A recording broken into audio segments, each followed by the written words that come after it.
Hi friends, இன்றைக்கி நம்ம வீட்டிலே வந்து ஹோம்மேட் சாம்பிராணி, நல்ல மூலிகை சாம்பிராணி நம்ம செய்ய போகிறோம். அதுக்கு என்னென்ன தேவையான பொருள்னு பாருங்கள். நான் ஏற்கனவே செஞ்சுட்டு தான் இருக்கேன்.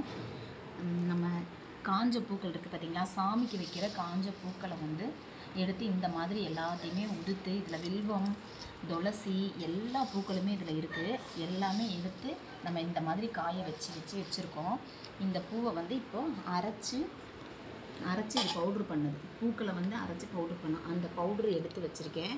அது கூட வந்து இது தசாங்கம், இது வந்து பச்சை கற்பூரம், இது ஊதுபத்தி, நம்ம வீட்டில் இருக்க வாசமான ஊதுபத்தி கொஞ்சம் சேர்க்குறோம் வாசத்துக்காக.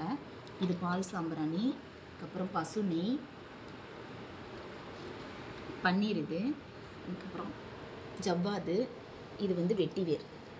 இப்போ இது எல்லாத்தையும் நம்ம நல்லா பவுட்ரு பண்ணி இது எல்லாத்தையும் நம்ம பவுட்ரு பண்ணிடலாம். பவுட்ரு பண்ணிவிட்டு அதுக்கப்புறம் இந்த மோல்டு வச்சு நம்ம சாம்பிராணி செய்ய போகிறோம். செஞ்சுட்டு எப்படி வந்திருக்குன்னு காமிக்கிறேன்.